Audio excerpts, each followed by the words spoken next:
So, hello everybody, Ajarn Spencer for the Buddha Magic Project. Today we're going to look into the legend of Phra Ruesi Ta Fai, Phra Ruesi Ta Wua. And apart from looking into these two Ruesi, Hermit sages, and their legends, their individual legends and their relationship with each other, we'll look into their role that they played in the destruction of the city of Si Thep, in legend and perhaps also in fact. So, this is the legend of Phra Ruesi Ta Fai, Phra Ruesi Ta Wua, and the city of Si Thep, searching for truth behind the veil of the past.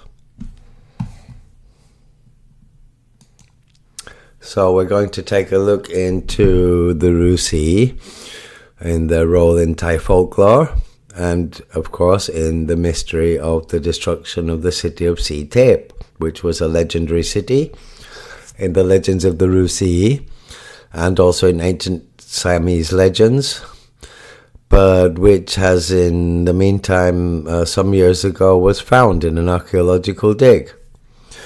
And so it was actually a truly existing city, in which they also found bones and animal bones and bodies and stuff, and so it's quite debatable. One could make a study as to whether they even found like a shrine to a dog, some strange shrine, so it could be debatable that maybe it really happened, this legend. And we'll look at the importance of the Ruesi in Thai culture and literature. Okay, so the Ruesi, which are hermits or ascetics, have of course played a highly significant role in Thai culture and literature for thousands of years, and often appear as highly virtuous individuals, ascetics who practice strict discipline and live deep within the forests and the mountains and the caves of Siam and around Southeast Asia and India, of course, and they act as intermediaries between humans and deities, and of course the Himapan realm and the celestial realms. And in Thai literature, the Ruesi are presented as symbols of knowledge and deities of various professions, of course, and skills, and they have spiritual connections to the natural world. And each of them plays a crucial role in imparting different virtues, ethics, and in assisting people in times of hardship.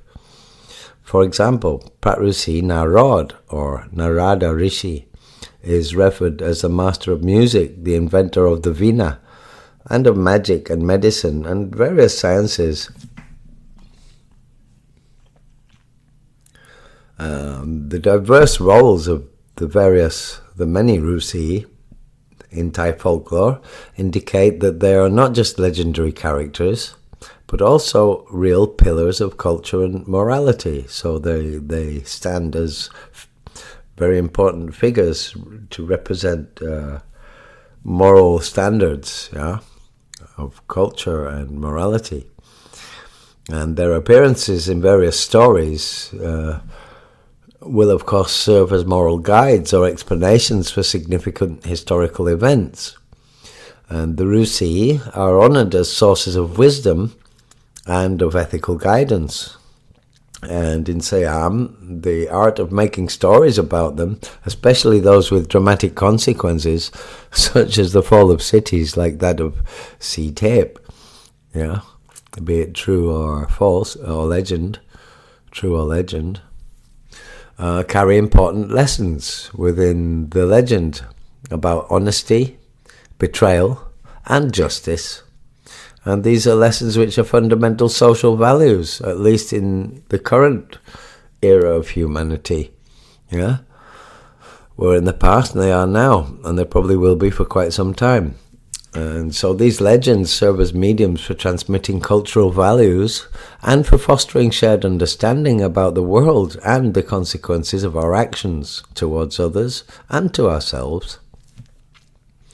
So let's have a look at the two Ruesi and a bit about the city of Si Thep before I get into the real legend. So we're going into the background behind it, with the protagonists and the city itself.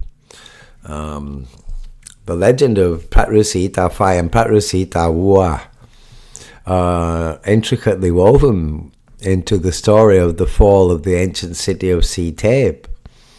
And Si Thep is now a historical park in Phetchabun province, and it's recognized as a UNESCO World Heritage Site, in fact. So it truly exists, yeah. And this was found a long time after the legend was already known.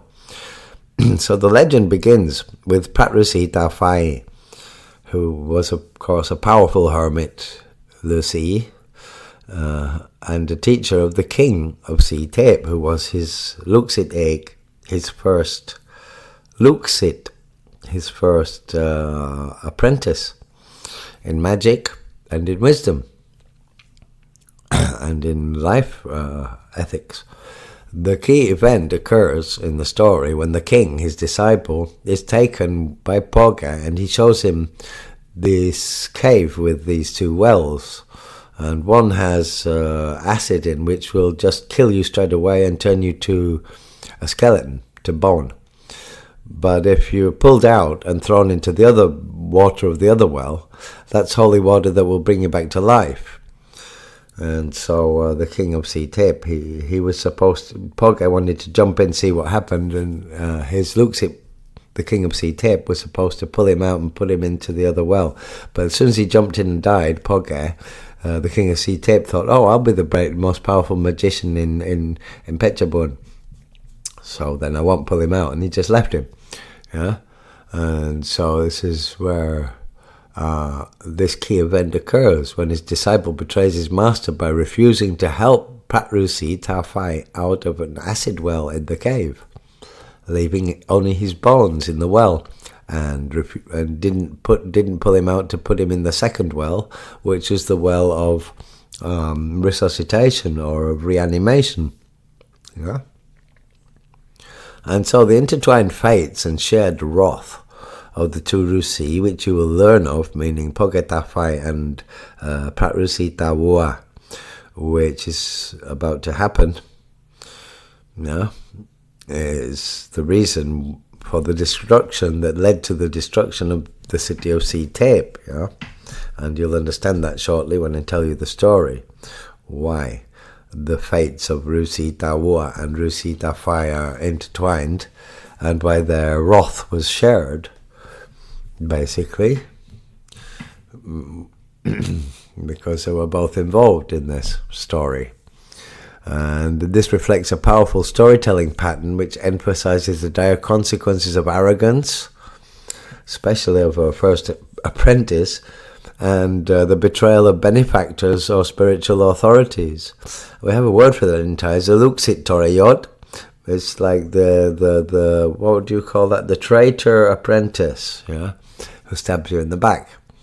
The involvement of both Ruesi Ta Wua and Ruesi Ta Fai in the punishment of the king of Si Thep adds weight to the legitimacy of the divine judgment, because Ruesi Ta Wua also is involved in the divine judgment which comes in the story after he leaves his master in the well dead as a skeleton. Yeah, how does that happen? Well, you get to see shortly, within a short time. So making the punishment they gave him, the punishment they gave him seems very complete, because not just Ruesi Ta Fai was involved with this, rather Ruesi Ta Wua as well, which is a bit like having a judge and jury, I suppose. So it seems just within the legend's framework. And this collaboration of both Ruesi also highlights or points towards a higher moral order, that both of them decided that was just, not just one Ruesi taking revenge, yeah, but rather it was a group decision. Okay, it was only two, but it was a group decision. So this suggests that even those in power cannot escape the consequences of their actions, especially grave betrayals against teachers, even if you're the king of a city, yeah. because he did not escape it, as you will see. So the story, as it unfolds, you will see, serves as a powerful lesson for society as well. Yeah. So, and also it links legend with historical evidence, because although these legends have been passed down for centuries, the discovery of the Si Thep Historical Park, now a World Heritage Site with UNESCO, in Phetchabun, raises the important question of whether these incredible stories might be rooted in real historical events or not, right? Well, looks like they are, because nobody believed in this city until it was found, except in legend. So it's strange that something that existed in legend turned out to really exist. That's part of the legend is true, so why don't they look at the rest of the legend if it's true? And they are doing, actually, by looking at the bodies, and they're studying that. And so, and that study aims to delve into that, and I aim to delve into the story of the two Ruesi and the legend of the fall of the city of Si Thep, the ancient city, and analyze and compare the archaeological and historical evidence. See if we can interpret some truths possibly hidden within these legends, and focus on integrating the information to put together an understanding of whether this is possible or not. As to Ruesi Ta Fai, now, of course, he is perhaps the Ruesi of wisdom and power, if you would like to put it in a nutshell, with his third eye and his connection to Hindu deities, and his origins in that. Phra Ruesi Ta Fai, also known as Phra Ta Fai, and in some legends known as Ruesi Lamuni, was a great hermit with immense power in ancient times. His fame has persisted for thousands of years, with some beliefs stating he existed even before the Buddhist era. That's unknown.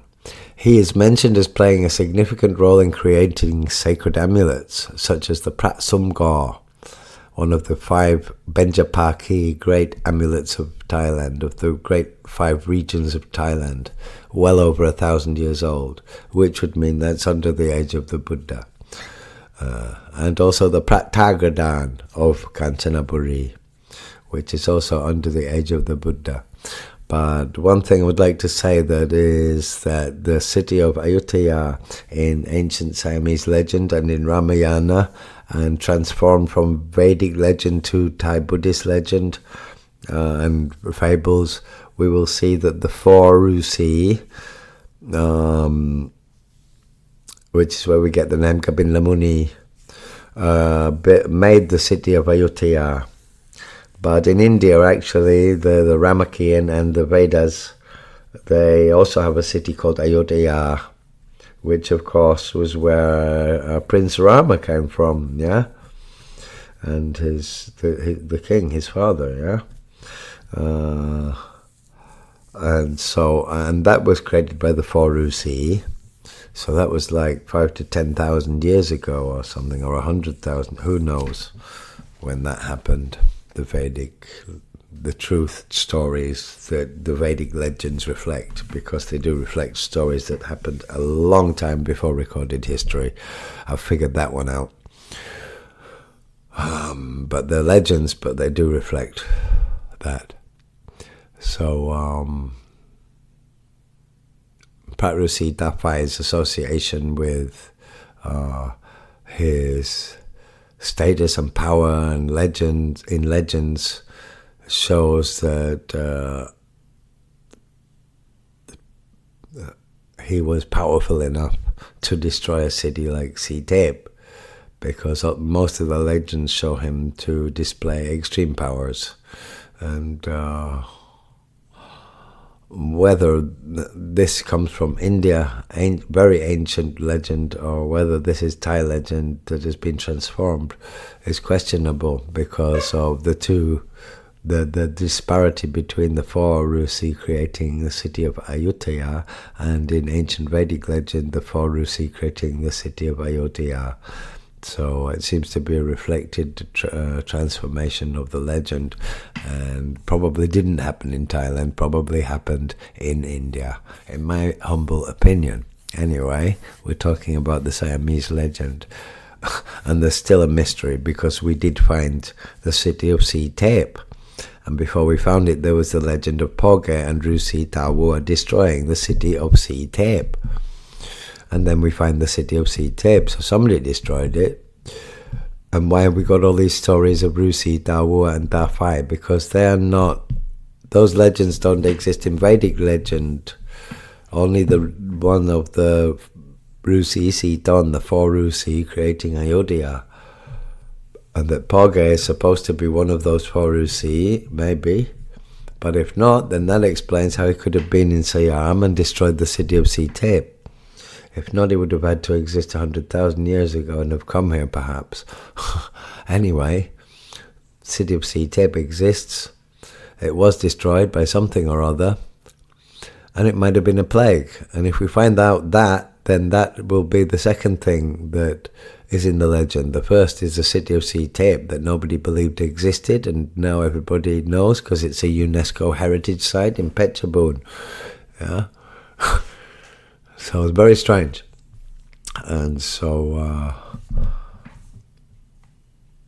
beyond Poge's powers and destructive abilities, he's also revered as Poge or Phra Muni, the great hermit teacher, worshipped by those who have Sakyan, even artists and singers and performers, although there are other Ruesi who are specialized to worship for those fields. But for those who are followers of magic and amulets and wish protection, yeah, and wish protection through magic and Sakyant, Poge Ta Fai is the Ruesi who is worshipped. He is also said to have been born from the 5th head of Brahma, making the first Ruesi. Well, the first Ruesi is Shiva, who is the Maharishi, the Maharishi, the great Ruesi, of the god of all rishis. But then, apart from that, the next Rishi born from the head of Brahma is Phra Muni, Kapila Muni. Yeah, won't get reincarnated as different Ruesi in different lives in different realms. So Poge's dual role as both a destructive force through his third eye, just like Shiva's third eye, and his curse on the city of Si Thep, and as a creator of amulets and performing arts and other things, illustrates the complexity of his character. This apparent contradiction may reflect on ancient understandings of divine power, which encompasses both creation and destruction. Or maybe it symbolizes the dual nature of knowledge and wisdom combined, which can be used for good or ill, depending on your context and your intent. So this complexity, which I like to find in things, gives his character depth, and it echoes ancient philosophical ideas that even destruction may be part of a cosmic or a moral order. Of course it is. To rebuild, you have to destroy the Tower of Babylon to build the Mountain of Paradise, yeah? If you don't break down the old, you can't build the new. So that's maybe a necessary purification or a response to a grave imbalance. And maybe Poge's revenge on his Luxit was a response to a grave imbalance caused by betrayal. As to the powers of Poge and importance in beliefs, is that those who rever Phra Ruesi Ta Fai believe they will achieve success in their careers and good fortune, and that Poge is considered to possess great wisdom and supernatural insight into the past, present and future, because he can see the future. And the belief in his ability to grant success and foresight, meaning to see ahead and avoid things, further cements his status as a powerful spiritual leader and a crew, the crew by Ajarn. The legend's emphasis on the disciple of Poge's betrayal in the cave, which we're about to learn of in the story, it's a bit foolish to betray such a master who's believed to bestow success and to foresee the future. So he probably already knew it was going to happen. So the guy probably just invoked his own the vengeance upon himself. Poor guy just gave him free will and choice to do it or not, but knew he was going to do it maybe, and that Ruesi Ta Wua was going to come and help him. Because if Ruesi Ta Wua didn't, then the story would have been different, and you'll see why shortly. I'm still baiting you with the story. It's not here yet. And Phra Ruesi Ta Wua, of course, was the alchemist, and very full of magic. And his story goes from being a blind monk to becoming a bull-faced Ruesi. Phra Ruesi Ta Wua, or Pu Lung Pu, or Pu Ruesi Na Wua, cow face or cow-eyed Ruesi. His real original name was Phra Non Thi. Non Thi was also the name of the cow of Shiva, the sacred cow of Shiva, and Shiva is the Maha Ruesi, which is perhaps coincidence, but Phra Non Thi was a monk. He was a blind monk living in the city of Si Thep. Yeah, and he was extremely interested in alchemy and studied various texts, devising his own formulas. And legend says he succeeded in creating a magical mercury, but because he was blind, he dropped it in the underbrush, and he couldn't find it anymore because he was blind. But he wanted to use it to get rid of his blindness. So he found a Luxit, a disciple, who found the glowing green mercury. He was still a monk, yeah, so there was another monk who was a disciple of his. And so obviously monk who played with magic, yeah, back in those days. Wow. And he used the disciple, the Luxit, found the mercury, which was glowing and green. And Ruesi Ta Wua used it on himself to cure his own blindness, which miraculously it worked, and his eyesight returned. But his human face turned into that of a cow or a bull, yeah, and with horns and everything. So he was bull-faced or cow-faced, cow eyes, yeah. Because monastic rules forbid animals from ordination, of course, in the Buddhist Sangha, he had to leave the monkhood, and he went to practice as a Ruesi hermit in the forest instead. And he then hence became Phra Ruesi Ta Wua, or cow-faced Ruesi, or cow-eyes Ruesi, Phra Ruesi Na Wua, or Ta Wua. Yeah. And he continued his alchemical studies, and his transformation from monk to bull-faced Ruesi through this alchemy and magic reflects the unintended consequences of seeking power or knowledge, even though he actually got his vision back, yeah. But he lost his ability he wasn't allowed to be a monk anymore. So this shows the unpredictable nature of ancient mystical practices. And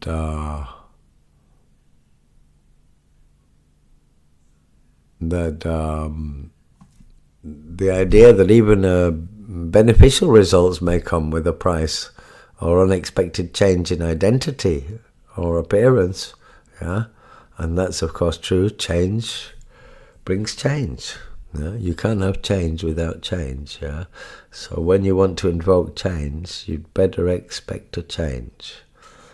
So that's when people say, be careful what you wish for. Yeah.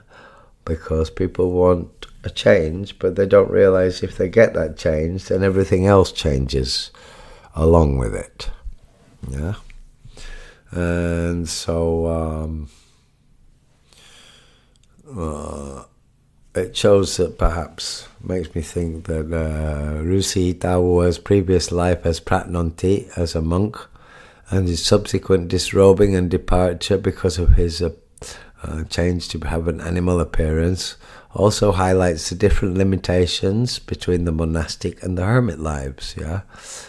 That the hermit life allows that, but the monastic life does not, which is why some people who practice hard and may be Buddhist but also have stuff like alchemy and other things they're practicing, or herbal medicine or whatever. They are more free to practice as a hermit or a Ruesi than they are as a monk, because of very strict monastic rules, and so should it be as well.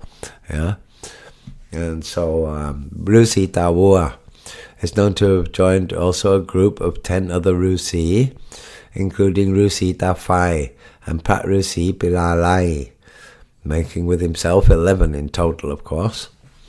And because he was formerly a monk before his face changed, he had a greater spiritual power than the other Ruesi, was more highly attained and skilled in alchemy, both from ancient text and from his own experiments and inventions, yeah, and his own discoveries and his own magic. And right to this very day, Phra Ruesi Ta Wua is still respected by doctors and chemists and worshipped as a famous Ruesi in this field in Siam. His continued spiritual power, despite his transformation, suggests a hierarchy of attainment among the Ruesi, showing that Buddhist practice, even for characters rooted in animistic or alchemical traditions, was seen as a superior path to power.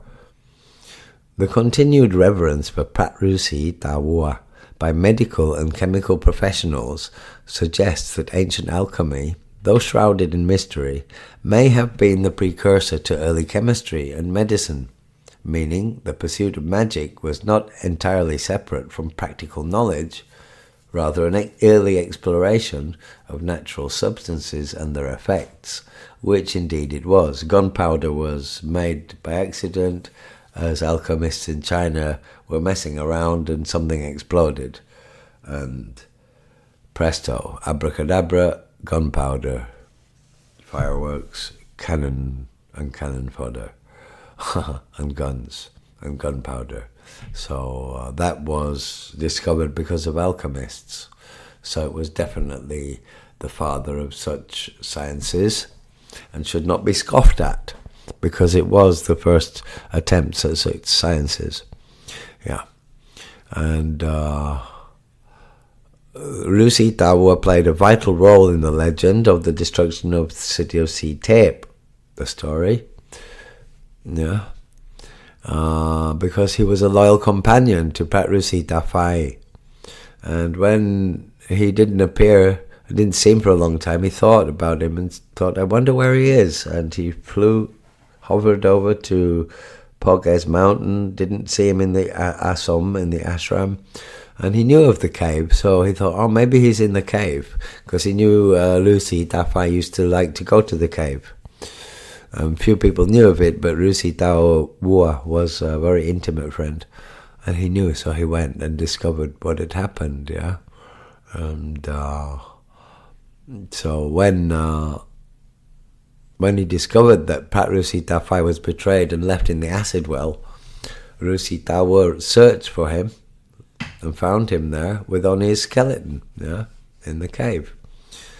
And using his knowledge of alchemy and the other well of resuscitation and reanimation, he pulled Poge out and put him in the other well with life-restoring water and revived Phra Ruesi Ta Fai to the land of the living. And his act of reviving Phra Ruesi Ta Fai, Poge, it's not just a plot device in the story, especially since the story seems to have some truth to it. But even just as a legend, it's a profound expression of loyalty from his friend, of loyalty and friendship, and of the power of knowledge, alchemy, to overcome death. Yeah.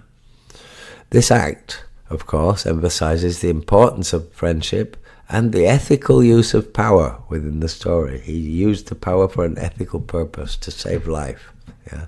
And it also sets the stage for their joint revenge, and that wasn't so ethical, highlighting that betrayal impacts not just individuals, but the entire revered spiritual community, because the whole city died, yeah, with this vengeance.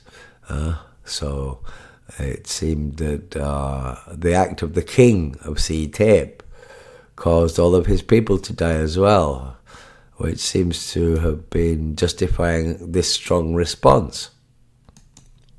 So we now get on to the legend itself of the fall of the city of Si Thep and its lessons of betrayal and the poison of wrath, which is a little wordplay with poison. The story of the betrayal by the king of Muang Si Thep in Phetchabun. The king of Si Thep, who was a Luxit, the prime disciple of Phra Ruesi Ta Fai, had learned much powerful magic from his master, and his master trusted him, Phra, who one day took his Luxit apprentice, the king, to see the two magical wells in his secret cave, where the first was an acid well for purification, and which killed you and turned you into just bone. It would burn you to bone. And the second was a life-restoring well. And so, Ruesi Ta Fai, he was curious. He wanted to see how it was if he jumped in and died. Nothing could survive this well. And then was revived in the other well by jumping into the well and get his Luxit to pull him out again and throw him into the other well to resuscitate and revive him and reanimate him. And so he told his Luxit, I'm going to jump in the well, and when I turn to skeleton, then you pull me out and throw me in the other well. But of course he didn't. Yeah. So when Ruesi Ta Fai jumped into the acid well, the king obviously betrayed him by not pulling him out, and he left his bones there. And this was because he was hoping to become the most powerful sorcerer himself without the presence of his master anymore, thinking he was clever. If Phra's not here anymore, then I can be the big wizard. And I think the symbolism of the two magic wells themselves, the acid well, the death-bringing and the life-giving, the destructive and the creative, are highly symbolic. The acid well represents purification or discarding the old, while the life-giving well symbolizes rebirth. The king's betrayal, at this critical point of Phra's practice with jumping into the well, preventing his master's full reincarnation, was a deliberate act to seize power, of course. Typical of kings. Greatly intensifying the moral severity of his disloyalty and his arrogance, of course. And it was, of course, not just an abandonment, but a highly calculated power grab, because he planned this from before he even arrived at the cave. And so he even paved the way, his own way, for Ruesi Phra's violent revenge from before the act was even done.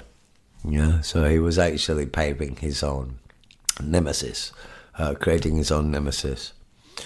And so when Ruesi Ta Wua was wondering where Phra was and went to find him and found him dead in the well as a skeleton, he took out the skeleton and revived Phra Ruesi Ta Fai in the second well of resuscitation of life, the water of life.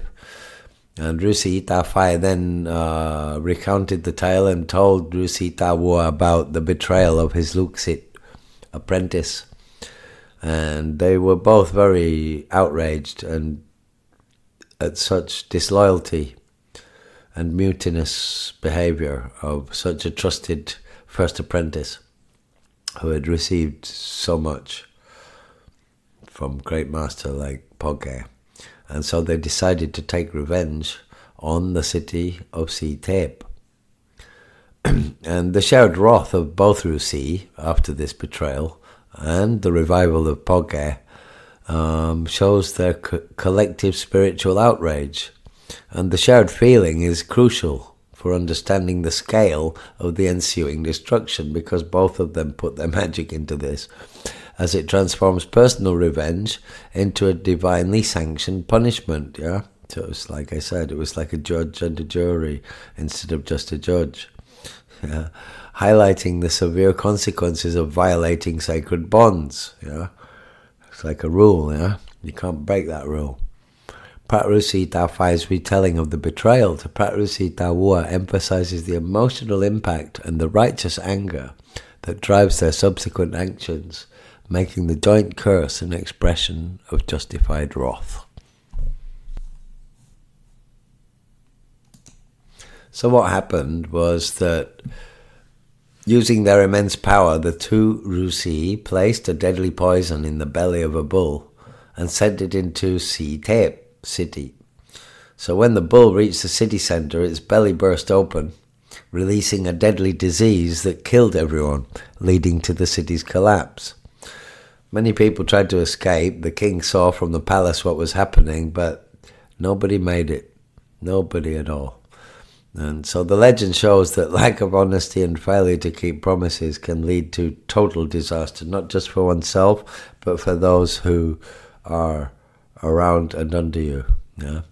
And the use of a bull as the vehicle for the curse is perhaps also significant, because in many ancient cultures, including those influenced by Hinduism, as was the city of Si Thep, the bull is sacred. So it's a bit like the Trojan horse, I suppose. So using a sacred animal to deliver a deadly plague adds a dimension of sacrilege and poetic justice to the punishment, symbolizing the perversion of sacred bonds between teacher and disciple by the king, and the corruption of what is most revered. And this choice makes the curse more impactful and memorable, which adds deeper symbolic meaning. And so what is strange about this legend is that the city of Si Thep, or once called in the past Muang Apayasali, or Apayasali, is located in Si Thep district. So it's been given the name of Si Thep now, in Phetchabun province. And Prince Damrongraj Chanupap was the first to hypothesize and name this ancient city Si Thep in 1904, based on local place names and historical records. Yeah, and the Fine Arts Department registered it as a National Ancient Monument in 1935. Si Thep Historical Park was inscribed as Thailand's 7th World Heritage Site by UNESCO in 2023. And this status affirms the city's global historical significance as a major civilization site with evidence of continuous human settlement for over 800 years.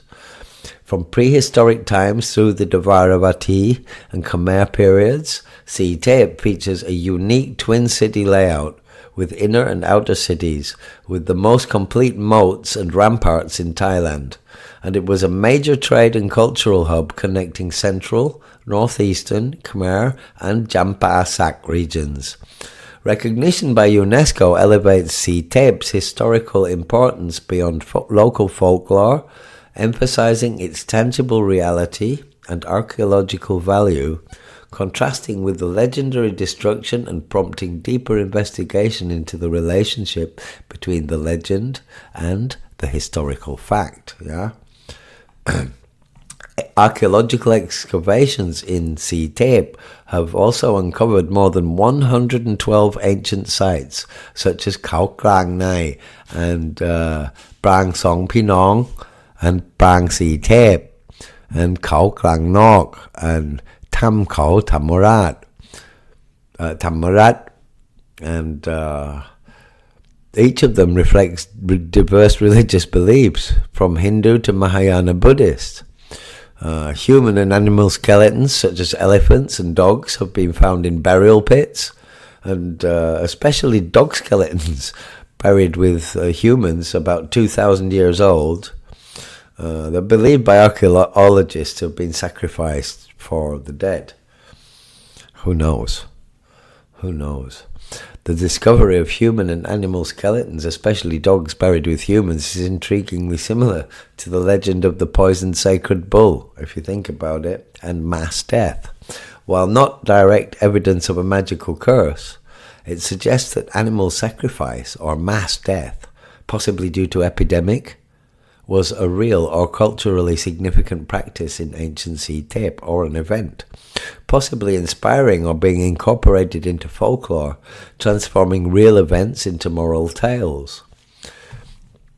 Archaeological theories suggest that Si Thep was abandoned around the late 14th to early 15th Buddhist centuries, 14th to 15, 1400 to 1500 BE, probably due to a severe epidemic, a drought, or both. That's strange, huh? Another theory is the shift in trade routes, making inland cities decline as new centres emerge closer to the sea, like Sukhothai and Ayutthaya. The archaeological explanation of Si Thep's collapse due to various factors, epidemic, drought, and trade route changes, contrasts with the supernatural causes in the legend. It shows that legends may be simplified or dramatized and moralized retellings of complex historical events that had more causes than are in the legend. The curse of epidemic in legend could be a folk memory of a major plague, whilst betrayal might symbolize internal conflict or loss of political economic power that weakened the city. I don't think so. I think the legend is probably more literal.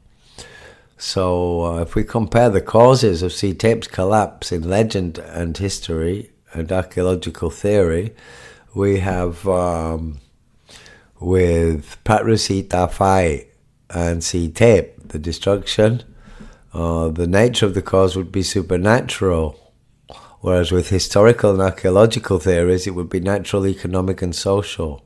Yeah. The legend of Ruesi Ta Fai destroying Si Thep would be focused on the betrayal of the king disciple against Phra Ruesi Ta Fai, leading to the wrath of both Ruesi Ta Fai and Ta Wua, and the cursing of the city with a deadly disease spread by the sacred bull, killing everyone in the city, whereas the historical and archaeological theory would say it collapsed due to multiple factors, such as severe epidemic, extreme drought, or trade route changes, shifting economic centres closer to the sea. History and legend, science and magic. And so interpretation, or evidence if you like, for the legend of Phra Ruesi destroying, Phra Ruesi Poge Ta Fai destroying Si Thep, would be a belief in magic and consequences of dishonesty, and belief in the story and the moral lesson. And the proof of the story for both believers in the legend of Ruesi Ta Fai and for historians and archaeologists is that excavations found many human and animal skeletons, such as dogs believed to be sacrificial, which is possibly evidence of real mass deaths, yeah? Which is strange, yeah? Yeah, because that's also found in legend. And so if there's a connection between the legend and the historical fact, well, the legends of Phra Ruesi Poge Ta Fai and Phra Ruesi Ta Wua or Na Wua and the fall of the city of Si Thep, they're not just myths, but folklore reflecting past beliefs and social conditions, at the very least. Although the causes of collapse may differ between legend and archaeology, epidemic, drought, trade, or whatever, there may, and most probably or half certainly are, elements of truth hidden within. All myths are based upon truth, in my humble opinion.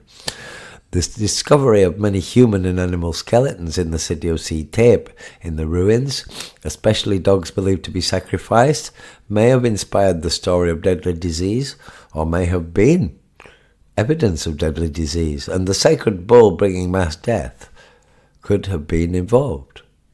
That has to be proved or believed. This could be how ancient people explained disasters, or it could have really happened.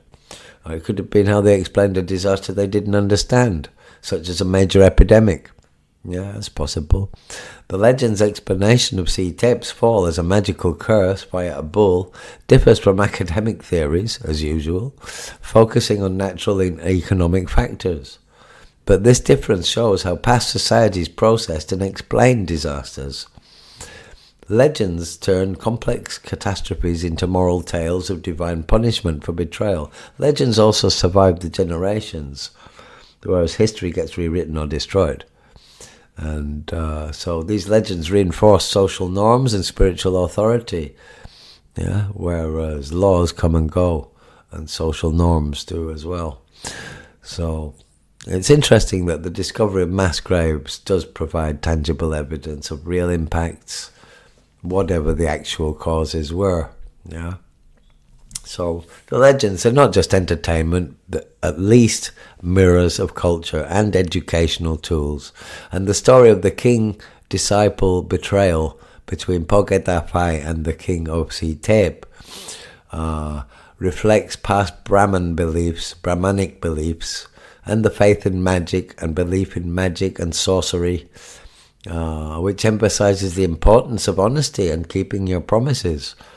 The connection of Phra Ruesi Ta Fai to Shiva and Ishvara, or Phra Isuan in Thai, and Ruesi Ta Wua's monastic background in his own story show the blending of Hindu and Buddhist belief in the ancient Si Thep society in their legends. And these legends, despite supernatural elements, are, at the very least, valuable records of the city of Si Thep's syncretic religious beliefs between Hindu, Buddhist and animist, and magical, of sorcery, and their social values of honesty and the consequences of betrayal, which is the belief in karma, of course, which is very Buddhist and Brahmanic. This highlights the folklore's role as a cultural archive across the ages, transmitting historical context and moral lessons across generations, even if literal facts are embellished. And these legends are deeply embedded in Si Thep's historical and cultural context, teaching us about the consequences of certain actions within that cultural framework, making them valuable historical sources, not for the literal truth, or perhaps for the literal truth, but at least for the truths they convey about the people who told them. And it's possibly important, and I believe it is, to study legends alongside the archaeological evidence for a deeper understanding of Si Thep, with or without the Ruesi legend. And the study of Si Thep should consider both folklore and archaeological evidence, and the legend, while legends may be truths of another kind, reflecting fears, beliefs and interpretations of disasters by people of the past, Si Thep's abandonment in the late 14th to early 15th Buddhist centuries, coinciding with the decline of the Khmer Empire, changes in trade routes, well, one has to see what are the main causes. And memories of disasters like epidemics or mass deaths may have been linked to betrayal stories to create a plausible, morally instructive explanation, or there may have been a real story of a betrayal. And what caused the epidemic, the pandemic? Well, we don't know. Maybe we will one day. The ultimate conclusion is possibly, it's not the ultimate conclusion, there never is, that literal events of the legend, the magic wells, the talking bull, direct curses, the poisoned bull, they're unlikely to be historical facts because we don't see much of that today, so it probably wasn't around back then either. Well, who knows? That's to be debated. It's a matter of belief. The core themes and outcomes, the mass deaths and the city abandonment, definitely happened. They align with the archaeological evidence and the historical theories. So the legend does serve as a cultural memory or a metaphorical explanation for a real historical disaster, because nobody knows how that city just suddenly stopped to be, became completely depopulated. And so this has obviously filtered down through ancient beliefs in spiritual power and moral justice and become a tale. But that still doesn't explain where Phra and Ruesi Ta Wua come from. They're just in the tale. But Phra and Ruesi Ta Wua exist outside of this tale. So the reality of Phra Ruesi Ta Fai and Phra Ruesi Ta Wua may not lie in their physical existence as described in this story, but it doesn't deny their physical existence because they appear in many, many stories. So one starts to believe the more one studies, because the more one studies, the more one encounters, and the more they keep popping up. And the more historical it gets instead of mythological. But either way, they're representations of great spiritual and moral forces within the ancient worldview. And that's a part of what shaped human understanding of historical events, and what still does in legends as in our minds today. And so that was an analysis and story of the Ruesi Ta Fai and Ruesi Ta Wua or Ta Wua, and their relationship, and the legend / historical story of their vengeful destruction of the city of Si Thep. And the actual fact that the city of Si Thep has been discovered is a UNESCO Heritage Site and was abandoned very fast, possibly through some kind of epidemic, and that the legend tells of Phra Ta Fai and Phra Ta Wua, fire eye and cow eyes Ruesi hermits, performing a spell to invoke this illness, this epidemic upon the city, and which destroyed the city in the legend. And in historical fact, the city was also abandoned and depopulated. So with that, I'll sign off with my first Tales of the Ruesi. I think I'm going to make this 108 Tales of the Ruesi podcast channel on YouTube and publish on my website too. So episode 1 of the Tales of the Ruesi. Ajarn Spencer for the Buddha Magic Project, signing off.